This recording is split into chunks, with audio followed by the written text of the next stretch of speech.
Hi, welcome to the Park Moms podcast. We're your hosts, Haley and Becca. This is a place where we laugh and chat about the chaotic bliss of raising young kids. So whether you're about to take a hot mom walk or start a load of laundry, let's get to yapping. Let's get to it.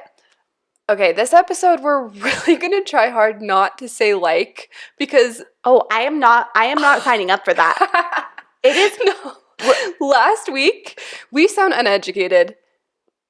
The amount of times that we said like, it's okay. It's okay. I'm just going to try not to say it as much. I think I won't be able to talk if I don't try. Don't have it stress you out. Don't have it stress you out. So I was texting Haley about how much I say like, and then I was trying to voice message her about saying it, and then I said it 15 times in the voice message. You did. It's just so much it is such a part of my vocabulary. It's going to be a very hard thing to stop doing. We don't have to not say it at all. I'm just going to try to minimize it by 8%. Let's see how we do. We should actually, there's probably an AI product where we can say how many times do we say in the last episode versus the next episode. Oh.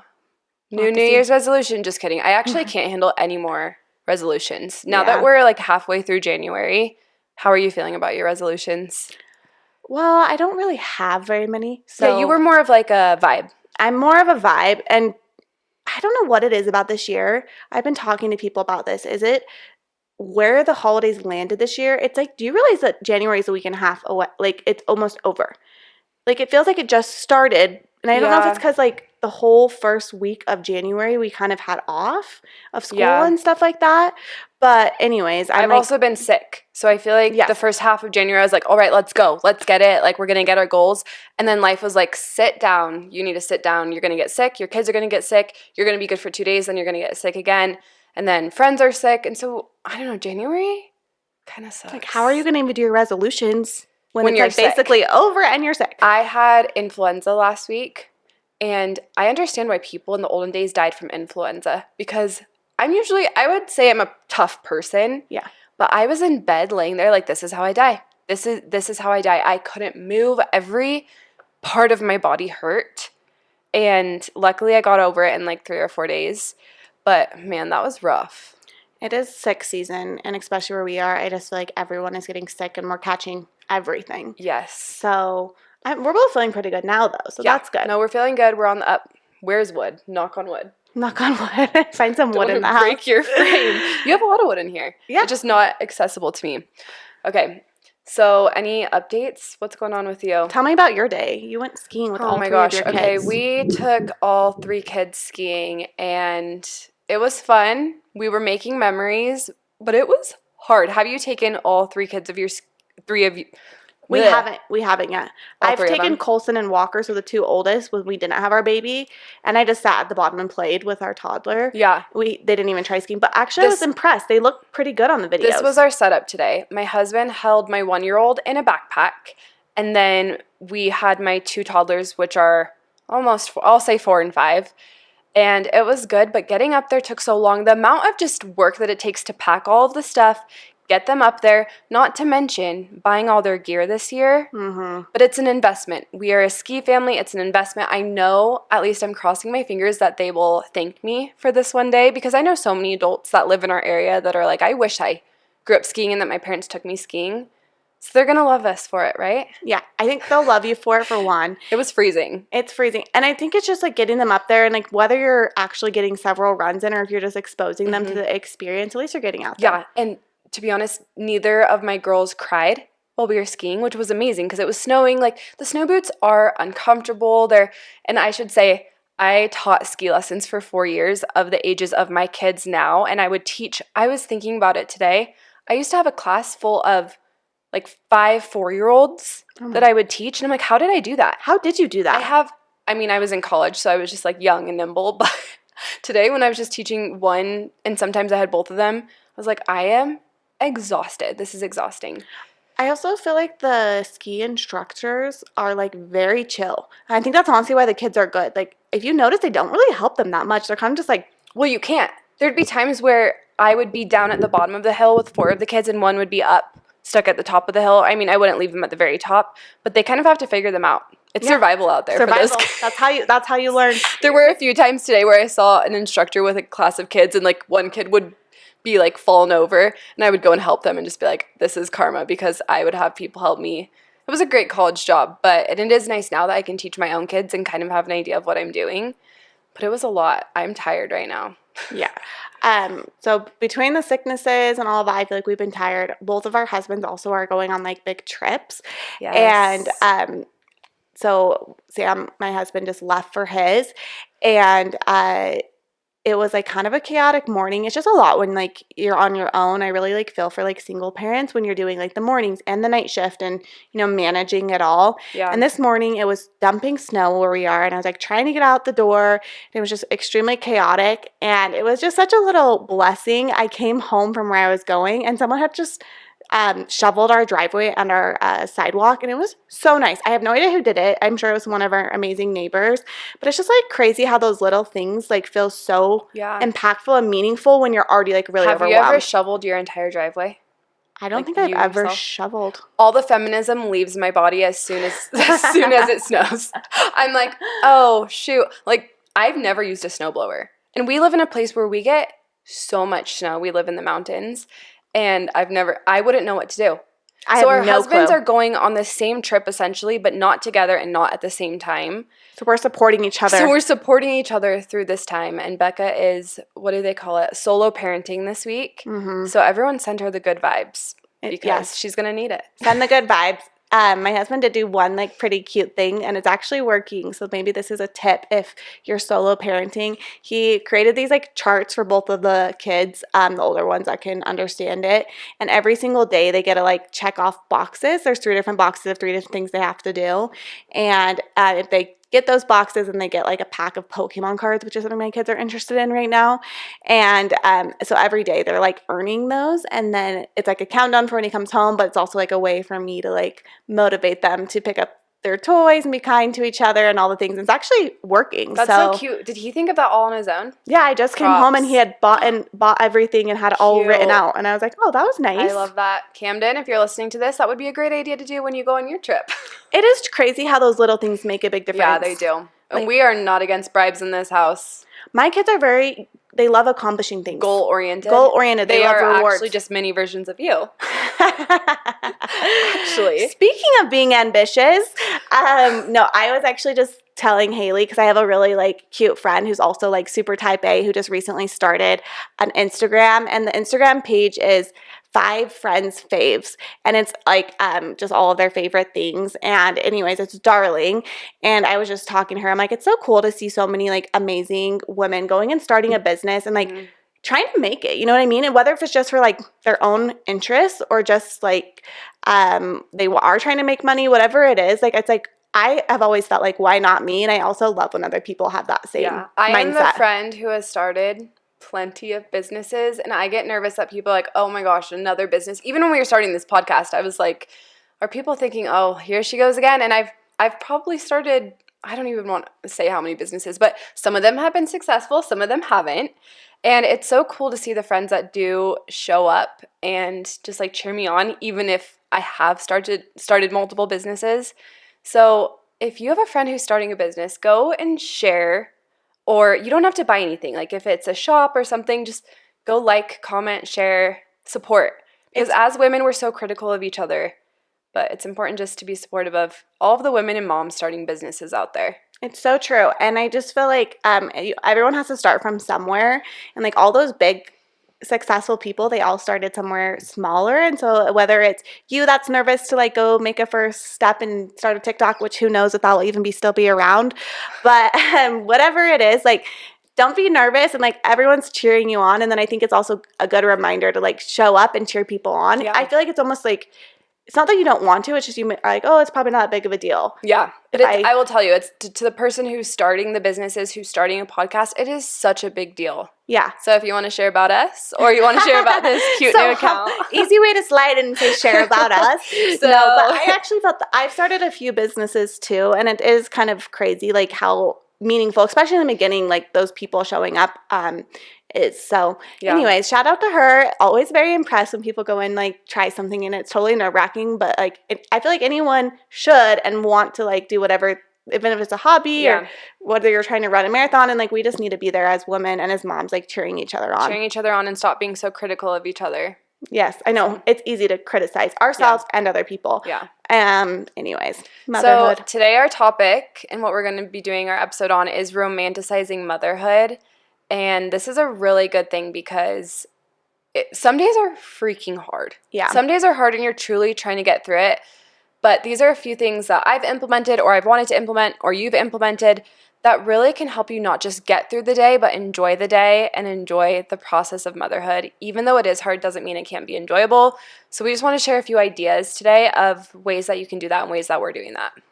Yeah, and I think what I guess made us interested or like want to do this topic is I think both of us have kind of felt like we've a little bit been in the thick of it, and it's hard to not like just like stay down in the dumps. And so I think the whole idea of romanticizing is like taking your ordinary life, your ordinary routine, and like making it a little special, and even just thinking it's special. I don't know if you were like this as a kid, but I remember like listening to like Hillary Duff or whatever And looking out the window. looking out the window and feeling like I was in a movie. And like it is funny how I like did not know that's where you're going to go with this. wait, did you not? No, I did that. I just didn't think about that correlating to motherhood. But go on, finish. No, it correlates to romanticizing that like sometimes it's okay to pretend your life is a movie and like you know, like dancing to things or turning on your favorite song. Yeah. And like I feel like those little tiny things can totally change your whole day and your whole attitude. Yes. Yeah, so we're going to share a few ideas. Okay, the first one that I have off the top of my head, the first time I heard this was actually from a creator. I'm sure a lot of people follow her because she's amazing. Her name's Chan with the Boys. Oh, Can I give her a little plug from her? I love her so much. Yes. One, because she's a boy mom and I have a boy mom. But I just love how real she is. And I feel like she makes everything feel also attainable. Yes. And she's realistic about it. Like, she'll give you all these tips and she's like, but also it's not like that easy. Yes. The energy that she has on her Instagram page is the same kind of energy that I hope that people feel from us and from the podcast. Like, we're sharing tips, but at the end of the day, we also want to validate. Like, today we're talking about romanticizing motherhood, but also some days are so hard and you just need to get through them and then reset at the beginning of the day. We need our own tips as well. Yeah, we're just doing this podcast so we can give ourselves advice. Yes. But the first time I saw this tip was actually from her, and she said, do activities with your kids during the day that you also enjoy. And this tip has completely changed motherhood for me in so many ways because I feel like prior to when I saw her talk about this, I was doing things with the kids that I knew they would enjoy, but I really hated. For example, there's this place near us called the Curiosity Museum, and my kids love the Curiosity Museum. There's nothing that enrages me more and makes my body hurt than going to this Curiosity Museum. So do you know what? We don't go anymore. And I have a few activities that not only my kids enjoy, but I also enjoy. And Chan with the Boys talked about how, is her name Chandler? I think so. Okay, Chandler talked about how, yes, like it is their childhood, but this is also your life. Yep. And you are important too. You are also a member of the family. I'm going to like cry when I think about this because it was such a light bulb moment for me of her saying like, you are also a member of this family. You are a member of the team and you have to enjoy it too. And obviously like put your kids first. But anyway, so I'm going to share a few activities that we like to do and I want you to also. But we love going to the thrift store. The thrift store is fun for me because I can look at things that I want. I can look at clothes for my kids, and my kids absolutely love going to the toy section in the thrift store. And it's fun for them. It's fun for me. We're getting out. If they break something, it's not the biggest deal in the world because it's usually pretty cheap. So like that's a safe space for kids to kind of run wild a little bit. Yeah, that's something we like doing. I'm also a big crafter, and my girls are finally at the age where they also like crafts. So doing a craft together is super fun. And getting outside, of course. We love getting outside. Right now we can't go outside because it's 15 degrees outside? It's chilly. But those are just a few things that, like, when you have a day and you're like, what am I going to do with my kids today? Think of them, obviously, but also think of yourself in something that you would enjoy doing. Because if you're going to go be miserable at the activity, your kids aren't going to enjoy that either. And so having something that you all enjoy makes a happier mom, which will make happier kids. And I just love, like, this is the biggest thing that romanticizing motherhood has changed for me. Yeah, I completely agree. And it is fun to like integrate your kids into your life and share with them some of the things you love, whether it's like skiing or one thing I also try to do is really integrate my kids when I'm doing like chores or cooking. And like, yes, it sometimes takes a little longer to like unload the dishwasher with a toddler, but you have to be doing those routine things anyways. And so why not include them versus like them doing their thing, you doing your thing, and then they're making a mess while you're trying to clean. Like, they think those things are just as fun because they don't really know, like, that's not playing, you know, grabbing the spoons and knives out of the dishwasher and putting them in a, like, organizing. When like, romanticize that situation, put on some music, light a candle, have a little dance party. And this is something, is this hard for you? Because this is hard for me, is I'm such a like type A goal-oriented person that I try to rush through things as much as I can and try to get my to-do list.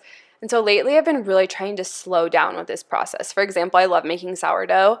And I just try to like get it done because sourdough takes a long time and you have to do all the stretch and fold. So when I'm mixing the dough initially, I just like to do it myself. And this week, my 3-year-old was like, Mom, can I mix the dough with you? Oh. And at first I wanted to be like, no, like just let Mom do it. I have so much to do today. And instead I like let her mix it, and it took like 35 minutes for her to mix this damn bowl. But I'm like, that's the kind of memories I'm hoping that she'll have when she's older. And it did feel like a fun romantic thing that we were doing together, and it was a fun memory. So just like slowing down when you're unloading the dishwasher or making bread or folding laundry, and even if they're not doing it right, letting them do it. Exactly. And it also makes them feel like capable, and it's like good for them to like try things and figure out things on their own too. I think another thing that you can do to romanticize motherhood is integrating your partner as well. And a lot of people ask me because, to be honest, I have a very involved, helpful husband. It hasn't always been that way, but we are truly like 50-50 in the house. We both work, and he used to have a job where he was gone a lot, and luckily he has a job now that he works from home. But when people ask me, like, how do you get your husband to be so involved and be so helpful? My answer is let him. I think that for the longest time and at the beginning of motherhood, I wanted things done a certain way. And so I didn't want him to do them because I wanted to make sure they were done my way. And if he would do them, I would correct them, which just didn't feel good to him. So if you want your partner, your husband, whoever is helping you to be more involved, let them. And let them do it their way, even if it's not your way. Because truly, we can't do it all. And I think a big part of romanticizing motherhood is having the brain space to enjoy it. And you can't enjoy it when you're doing it all.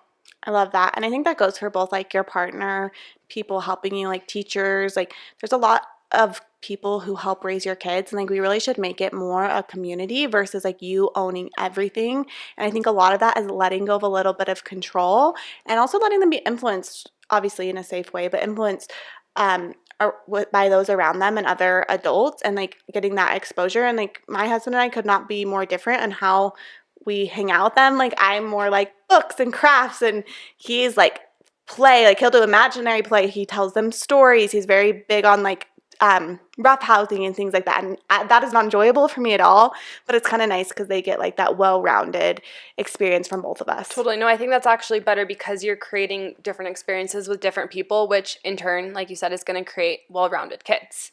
Okay, I'm going to say something really important, and I need everyone to listen. If you are a mom, just listen, turn it up a little bit if you're listening to this in the car. Putting your kids first does not mean forgetting your needs entirely. I'm going to say it again. Yeah, say it again. For the people in the back. Yeah. Louder for the people in the back.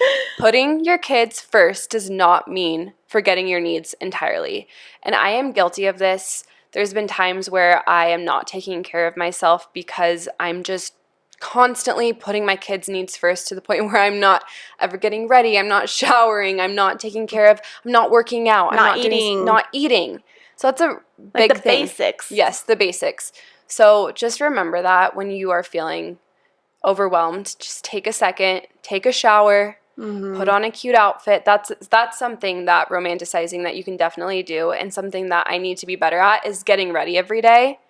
And it doesn't have to be anything crazy. You can still stay in your leggings, but like maybe putting on a little lip gloss, maybe just like doing a little cute hairstyle. There's so many things that can make you. Have you seen the thing on TikTok? R.I.P. TikTok, but have you seen the thing where it's like a short 10 minutes for a better 10 hours or something like that? No, but that totally makes sense. It's like if you don't, it's like how relationships work. If you don't love yourself, you can't love other people. Yeah, you got to fill that cup. You do. You got to feel confident in yourself in order to like take that with other. It's cheesy, and especially but with our it's kids. true. It's so true. So let's just say, you are kind of having a hard day, you're surviving. Something I like to do is I have a few mantras I'll like tell myself that like can help me turn the day around. And I'm just going to list them off. And if any of these are like helpful for you, and then Haley, if you have some too, basically I'm just saying this to myself when I know that I'm like not I don't know, like maybe I'm yelling at my kids in the moment, or maybe I'm frustrated. Like, what are things that I can do to like turn the day around? An example was actually yesterday when I was just like, I was really tired. I was trying to get out of the house in the morning, and I was just like kind of on edge, and I feel like my kids felt that. And so one of the mantras I used yesterday was just like, we're gonna have a good day today. And I said it out loud. I said it to the kids, and I'm like, I'm going to change my attitude. We're going to have a good day Make today. the kids say it Yes. over and over again, write it on a piece of paper, like it's just true. keep Put saying it until it's true. Yes. Another one, and like I feel like there's been a trend going around right now, like it's a privilege, but mine for that is like, I get to do this. Yeah. Because like, yeah, I get to do this. And when you're constantly saying, oh, I have to fold laundry, I have to make lunch, like I get to make lunch, it's that trend where instead of saying, oh, I have to fold laundry, like how lucky am I to have little clothes to fold for my kids or be able to feed their little bellies. Like I love that. And that positive versus the negative, like it doesn't make the situation necessarily any like easier, but it does like change your perspective on it. Yeah. We talked a little bit about this on the last episode, but I have everything I ever wanted. It's kind of just that gratitude. Like when you're just getting down and you're not like happy, like being grateful for what you do have. Yeah. And then the other one for me, this isn't a mantra, but just in general, like a mindset, I see things as a challenge versus a chore. So when I'm like, I can't do all this, I'm overwhelmed, it's too much, I don't want to make dinner, I'm like, no, I can do this, I can go make dinner, I got this, like it's almost, that's maybe my competitive nature for me specifically, but it's like if I challenge myself, like, hey, I got this, I can do this, why not me? That helps my mindset change too. No, I love that. I mean, the mantra, and you already said it, that I always say is, I have everything I've ever wanted. And it's hard when you're like in the throes of motherhood and your kids are screaming and you're just like driving and everyone's fighting and you're tired and you're hungry. You just have in your head, you're like, this is what I wanted. I've had everything I've ever wanted. And there's been times where this hasn't worked for me, but most of the time, I feel like when I just have that like light bulb moment of this is what I wanted to have a bunch of little kids and have this family life, and I wanted to be able to be home with them. It kind of puts it into perspective. It does. Completely agree there. Okay, so we talked a little bit about, enjoying the things that you love. I think another thing that really helps you romanticize things is not only having a routine, but like adding elements to your routine to make it a little more fun or a little more special. Yes. So diving into that, like we talked about this in the beginning, just like get out of the house. That's one thing I do love with chatting with the boys too. She's like, I get out every single day. I'm a stay-at-home mom that doesn't stay home. Yeah. It's so good to just go get the kids' energy and on yours. It doesn't have to be a crazy outing. Like exactly. You said today, I asked what you did today, and you said we just went and drove through and got a coffee. Yeah. Like that's a great thing to go do. Go play some music in the car or play I Spy as you're driving. There's just little things. It doesn't have to be super elaborate. No, it can be so simple. And like she like literally takes her kids to just go and like watch construction trucks. Like you can really do anything. But I think just like changing up your environment a little bit is good for you and for the kids. Yeah, for sure. And also don't be afraid to abandon cart. And what I mean by that is literally this week I took my kids to a craft store, which was not my best idea, but I was just trying to be like, hey, let's get out. Let's go do something fun. I wanted to go to the craft store and see if they had new art and maybe we'll find something for them. It was fine at the beginning, and then it turned into a complete shit show to the point where people were laughing because all three kids were screaming. And I had a piece of art in my cart that I really wanted. I had a couple of things for my girls that I really wanted, but they were screaming, and I said, you know what? We're going to abandon cart. So we left with three crying, screaming kids, and we said, that's okay. And do you know what? None of the people that saw us, like I could be embarrassed, but those people have their own lives. They're not actually thinking about me. No, in that situation, like maybe they thought it was funny in the moment, or maybe in their heads they were like, oh, I relate to that. Like, who cares? Who cares? And like at the end of the day, it is reality. And sometimes your kids will be angels and it's going to be like, ooh, I can do this every day. Just try. And then like other times they're going to have full on meltdowns, and that's just, they'll have the meltdowns at home or out and about. So it's like, it's going to happen either way, but it's like, it's good for me at least to get out and have that like mental breakup of the day. I used to get really nervous because I am a people pleaser of messing with someone else's like shopping experience. Yeah. But at the end of the day, have you ever been in a place where you've seen another kid crying? And I know we're moms, but even think about like when you were a teenager or before you had kids, were you ever in a place where you saw screaming kids and you were annoyed or even remembered? Maybe just the airplane.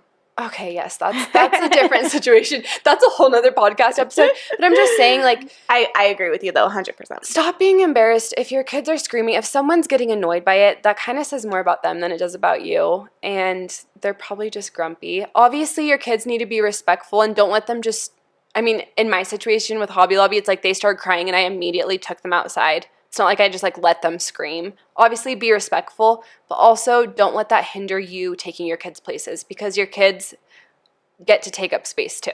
Exactly. And I think that's another, I guess, common thing that a lot of moms are kind of uniting on as well is like they're like just as much a human as like the adult is. And so they can have their experience and it's not, doesn't need to like negatively affect yours. I'm kind of kidding on the airplane situation, but like before I had kids, I don't think I just didn't get it. Yeah. Now I would never judge someone for that because I have been in their shoes. I understand it so much better. But I think when you don't have kids, you're like, oh my gosh, can you get your kid to stop crying? Well, also, everyone has noise-canceling headphones now. Yeah, true. And just put on your noise-canceling headphones. AirPods. My dad has this trick that he's told us to do. He's never done it, but he flies a lot with Delta. And so he's like, if you're ever flying with the kids on Delta, take my drink cards and just give free drinks to all the people around you, and they won't care if your kids are screaming. There you go. So little pro Love tip. It. So a lot of romanticizing motherhood is also just perspective, self-talk. It's the way that you're talking to yourself. Hype yourself up. Hype yourself up. And don't ever say, you can have a bad day and you can lose it on your kids, but don't ever say to yourself, I am a bad mom. And if that thought comes into your head, get it out as fast as you can. Don't tell yourself you're a bad mom. Just say, Instead, I'm having a bad day. I'm a park mom. I'm a park mom, okay? Yeah. And we're all in this together. Yeah. But I think I've had some times in like postpartum depression or anxiety where I was constantly telling myself, I'm not doing a good job. I'm a bad mom. Like someone else could be, criticizing myself. And that wasn't helpful. And I know that obviously when you're dealing with depression, those thoughts you can't really control. But literally like saying, we're going to have a good day, say out loud, I am a good mom. Mm-hmm. Like my kids are so lucky to have me as a mom. And this is actually something I really appreciate that my mom does whenever she's talking to my kids and she's like, what are you doing? And they'll say, we're making cookies, we're doing this. She'll always say, you have the best mom, you're so lucky. Oh, that's actually so sweet. And it's really sweet because then I feel like my kids will say to me like, you're the best mom. And they're hearing it from someone else too. So also I think it's a cool thing to say to even like your friends' kids, like you're so lucky, your mom's so cool, or like you have the most fun mom, and have them see that you think that about them. Does that make sense? I completely agree. And I think it kind of goes back to like validating yourself and then like validating other people too. Like if you see someone out and about that, is having a hard day, like, they're just like, even if it's not saying, oh, you're a good mom, but giving them a smile or encouragement, like we're all like in it together. Yeah. And you are such a good mom. So don't think you aren't. You really are amazing and you do way more than you can ever imagine. And we talked about this in the beginning a little bit, but just like also remember to love yourself and take care of yourself. And I think it's through those mantras and thoughts, but also like maybe through like tactical things as well. I wrote down a couple, but just like don't forget to fuel yourself. Mm-hmm. If you're running on empty, it's easy to like everything feels so overwhelming. And like I think some examples of this is like obviously making sure you're eating like throughout the day. Like I will say sometimes that's like my last priority is like getting a meal for myself. So that's like one example. Drink enough water. Like it's the simple things. Like I know it's hard to get sleep as a mom, but like that's another thing that's really important. Or like if you're about to lose it, go in your room and just take like a 10-minute break or 5-minute break and just like give yourself a reset, because you have to fuel yourself to have like the energy to help other people. Okay, going back to fueling yourself just like with food, I feel like this is something you were struggling with probably like a month ago and you've gotten better at. So do you have any tips on just being better about this, or like favorite snacks that have helped you get better at this? I think high protein snacks on hand has been like the biggest thing. So I have like a protein powder that I like that I just add to milk and it's really simple. I have like little beef jerky packs. I have like a few like Costco like pre-made that you can just like throw in, egg bites, like there's like chicken burrito bowls, stuff like that. I love the chicken burrito bowls from they so Costco. Good? And they're pretty inexpensive. And throw an avocado on there and it's like, you're fancy at that point. You are fancy. Put it on a cute plate. That's actually a romanticizing motherhood tip that I have. Don't just eat the mac and cheese out of the pan. We're all doing it. we're all doing it, and it's okay. But, like, make yourself – I actually try to eat my meals sometimes, which isn't always possible. But I'll put my kids down for quiet time in the afternoons, and then I'll eat my lunch so that I can actually just like sit and enjoy it and like put it on a plate. Put it on a plate. Yes, sit make down. a drink, make a Diet Coke, make a coffee, sit there and enjoy your meal a little bit. I completely agree. One thing that you could give me a tip for, which I've done a little bit, is just like meal prepping, easy stuff like protein balls. And then I think like sourdough. I haven't started the sourdough train yet. You have too much going on right now. You can't, there will be a time where you can do sourdough, but I'm telling you right now, it's not your time. It's not my time, but I know that's been a big thing for you because that's something you always have if you need a snack. Yes. And it's gut healthy. Yeah, yes. No, that's true. That is a big snack that I will have during the day. And there's so many different ways. Our friend Maddie, who's an amazing cook. She is a chef. Chef's kiss. She really is so good. But she, at a girls' night, she had a list of all the things that you can add to sourdough. And I took a picture of it, and I've been doing that because what's the best one? It's called creme fraiche. Okay. And she just came up with this. Like, this is a perfect example of how good she is. But creme fraiche with sesame seeds and honey. Oh, yum. So good. Have you ever had creme fraiche? Is that like... It's like cream cheese, kind of? It's kind of like cream cheese. I actually don't know what it is, but it's really good. Fraiche. Yeah, it's creme fraiche. So I love that. Do you have any other, like, good, easy chomp sticks? I love the Those chomp are good. Sticks. Good to go bars are my... They're not cheap, but I'm like, I feel like I can just use it as a meal replacement, and I love it. So that's and my kids will try to eat my G2G bars, and I'm like, no, these are mommy's bars. My like, kids love them. They beg for bars. I'm like, is it bad that my 3-year-old is getting 17 grams of protein in a bar? No, I think that's good, right? It's good for them. I have no idea. It's good for them. I'm trying to think of snacks that I like. Yeah. I will shout out to my husband because I'm not good at feeding myself. He makes breakfast a priority. He wakes up every single day and makes the whole family breakfast. Oh my gosh, that's amazing. What kind of stuff does he make? And we do a lot of eggs. We love eggs. We should probably get chickens, but we're scared that our dog would unalive them, so we don't have chickens. But we do eggs. We do lots of sourdough. Yeah. Something from Costco that I love is those egg witches. Oh, I haven't had those, but I've been seeing those all over. You're a little bit of a pickier eater than I am. Is the egg kind of like spongy? It's a little spongy. That's okay. I could get past it. So, yeah, having a spouse that, because if you're the one, in the mornings, I'm getting the girls' hair done, I'm getting them dressed, I'm making all of the beds, like we kind of have our systems to try to get out of the door by 7:50, and his is that he makes breakfast, and it's really nice. That's so nice. Yes. My husband is usually the one taking the kids to school, so I'm home making breakfast, but my kids like different stuff than me, and I think that I just need to I think they would eat what I like, but they're so hungry when they wake up that I don't have time to make them a meal. And so then what happens is they just eat yogurt or oatmeal or something fast and easy. But then I have to make something else for me. Yeah. Yeah. Which is okay. It's okay. I just got to take get the time 10 minutes to do it. to have a better 10 hours. Yeah. 10 minutes of putting on some blush and some lipstick or actually feeding yourself a meal. Because as a mom, especially we're working moms, we wake up at the beginning of the day and it is literally go until 8 p.m. But that's another thing that I've been doing this year that has really made a big difference for me. Once the kids are asleep, your work day ends. I try really hard and I'm not perfect at it, and there are some days where this doesn't always work, but I try to get the daily chores done while my kids are awake, so once they're asleep I can actually relax. Because it's really hard once they go to sleep if you still have to clean the kitchen and do the laundry and clean your room and do all this stuff. Try to do that throughout the day with your kids so that when they go to their rooms, I am going into my night routine and truly resetting, because if you don't, you never have time to yourself. I completely agree. And I actually wrote a few ideas for nighttime routines to reset, because it really is your time, depending on what phase of life you're at with your kids. It could be your childless time. If you have a newborn, maybe not exactly this time, but for us right now, that's when we kind of get our breaks once the kids go down. So can we talk about how I'm struggling right now because my 2 older ones don't nap anymore. And so it used to be a race to nap time. Every day it was okay, we just have to get to 2 o'clock and then I can have a little bit of time for myself. Now that my kids aren't napping, my nighttime routine is even more, what's the word? Valuable. My nighttime routine is even more valuable because that's the only time I get. So if you're not getting that reset in the midday. They're simple. You've heard these before. It's not rocket science, but I think these things really do romanticize life. So I wrote dimming the lights, lighting a candle, skincare, and your skincare routine can be super simple, but even just washing your face off for the day, brushing your teeth, and just taking the time. Listening to a podcast while you do it. Yes, for sure. Turn on our pod. Actually, don't you feel like podcasting does romanticize? Listening to a podcast does romanticize your life? Yes, podcasts and audiobooks while you're doing the mundane things during the day are also a game changer when it comes to They motherhood. motivate you. Yes. They also entertain you, and it doesn't feel the same as like doom scrolling. Yes, for sure. So yes, listen to a podcast, a motivational one.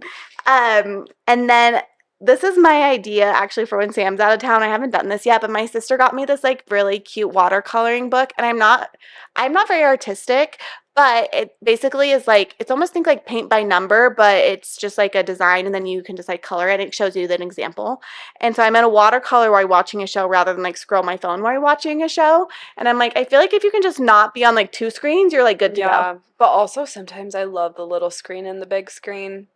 It is nice. There's something about being on Pinterest and watching a show that just I feel like Pinterest is better though. Yeah, it's like educational, it's inspiring. And like sometimes you just need to do that stuff, but it's not necessarily like rejuvenating. Yeah, it's true. Pinterest can be though. I want to know, keep sharing your ideas, but then I want to know your ideal night routine. Okay, yes, let's both share that. Okay, this is not an idea, but like, don't forget your little treat. At least for me, I need a treat to end the day. I was actually texting her, I have treats here tonight for after podcast. Oh, I'm so excited.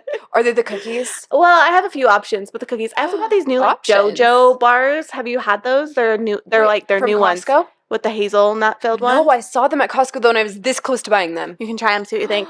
Love. Actually, do you know that someone that we went to college with started that company? I'm pretty sure they did the same college program that I did, the advertising program. Yeah, I was friends with him, and it was actually really sweet. His mom passed away from cancer, and so that's what kind of drove him to start building like healthier foods. Look at us. Or we were just talking about people starting businesses. See? Yeah, and like sometimes successful. Sometimes it works out. It does work out. It works out for him. So you just keep trying and starting those businesses. Keep trying. Don't forget your treat though. Like, there's nothing better than just like after the kids go down, like, go watch your show. Pop your popcorn, get a little treat, get your water or whatever other drink you want, and it's just so nice. And then I also put, instead of like the doom scrolling, like read a few minutes before bed or like meditate, like those, or go even to like a workout or a yoga class or something, have a girls' night. Like doing those little things, even just do it once a week, is really going to rejuvenate you. I think it's so easy just because you're so tired at the end of the night to just like, oh, I'm just going to like watch a show and go to bed. Which I don't necessarily think is bad, but I think if you can like even once a week do something that like takes care of your soul, then you should be doing that. We had a girls' dinner this week. Was that on Thursday? Yeah. Or Wednesday? And it truly, I feel like, got me through the second half of the week. It did. And like also the anticipation leading up to it. And like you said, sometimes you're so tired. Once my kids are asleep, I just want to be in my bed.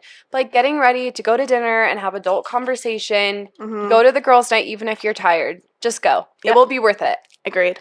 Okay, you say your ideal night, and then I'll say mine. My ideal night. I'll say, I mean, I feel like it switches when it's like summer or winter, but right now I'll share what I'm doing.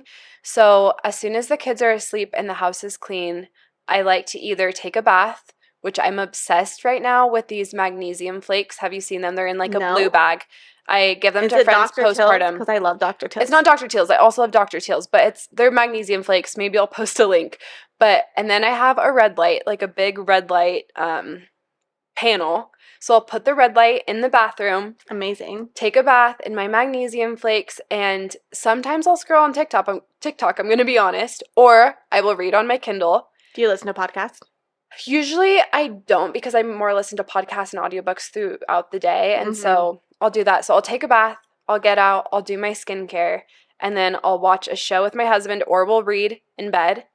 And I ask him to rub my shoulders. And that is and sweet treat. So while I'm in the bath, he will usually What's your go-to? Well, he will usually make a Ninja Creamy. He is the creamy king. So we'll usually do a Ninja Creamy, or I'll do a tea. I love a tea at night. The well-rested tea from Trader Joe's is so good. I need to bring you one. And then having a tea or treat, watching a show, and going to bed early. That is my ideal night. Okay, I'm going to say my ideal night is in the summer because I like summer much better than winter. Sam, we have like a little fireplace. My husband and I, after we lay the kids down, we'll just go hang out outside by the fireplace because it's still light out for like a long time. And then after it gets dark, I'll obviously go get my little sweet treat as well. My favorite go-to is chocolate raisins, which is like probably controversial. No, when you brought them to my house the other day, I was like, these are so good. You need the Costco ones though, because I feel like Raisinets have like, do you know that like Chalky. Chalky, yeah, like fake Yeah. sugar taste almost. Do they make dark chocolate raisin or No, they should though. I'm a dark chocolate girl. What about you? I like both. See, I don't like milk chocolate. Only on a Butterfinger. Do you like those Hue bars? HU? Have you had those? I haven't had Or them. dark chocolate. Dark chocolate. The dark chocolate. The dark chocolate. chocolate is dark. So good. I'm a hoe for dark chocolate. Yeah, so that would be like my ideal night. But if I'm like soloing it up, I think like a bath and a skincare routine and then just like get in bed and either read or scroll is honestly like makes me feel the most rejuvenated. You're an early to bed person. I am. I switched 10 in the past year. I used to be like 12:30, 1. I would stay up late. Oh my gosh. Oh, I know. That gives me But anxiety. I know. So I've kind of been on this, and I was just like, I'm not a morning person, but I've been on a health journey this year, you could say. This is the longest I've been not postpartum, and so I really was putting my health first and going to bed. I used to say morning people and people that go to bed early are so pretentious because they think they're better than everyone. I used to be like, do you know what? I'm doing my most best creative, relaxing work after 11:30. I was wrong. Was it true? I was wrong. Actually, going to bed early and waking up early, it's better. Okay, I said it. I also feel like it does depend the stage of life you're in because I could see like if you don't have to wake up early, I would love to sleep in. Sleeping in Is like it. going and having on New Year's. We stayed in a hotel New Year's Eve without the kids. Were you able to sleep in or did your body wake up? No. I was able to sleep in. My husband's over there wrestling the sheets like he's fighting a bear, and this is a little hack that we do when we stay in a hotel. Guys, I promise we love each other and we love to sleep in the same bed. But when we go to a hotel, we like to get 2 queen beds. Oh, okay. Because then you get the whole bed to yourself. You can just like spread out. So I was like, I'm gonna sleep so well. I have my own bed. Like we're gonna sleep in. The kids aren't here. He is literally ruffling the sheets so loud. He was just shaking the whole bed, and I was like, bro. What was he doing? He was just like, I couldn't get comfortable. It was like, and to his point, it was already like 8 a.m. But I was like, bro, this is the only time. I was planning on sleeping until 10. Yeah, like I was going to take advantage. I was going to sleep until the free breakfast had 5 minutes left. Thanks for listening to our podcast tonight. We definitely, I think, need to obviously use these tips ourselves, but I think it is just like those little small things that can make a big change in your day. And we're all in this together. And so if you guys have amazing tips, please share with us, or routines you like to do that just kind of make motherhood a little more romantic, please share. Yeah. And yeah, thanks for listening. That's how to romanticize the shit out of motherhood. Yep. Join us next time on the Park Moms. Bye, guys. Bye.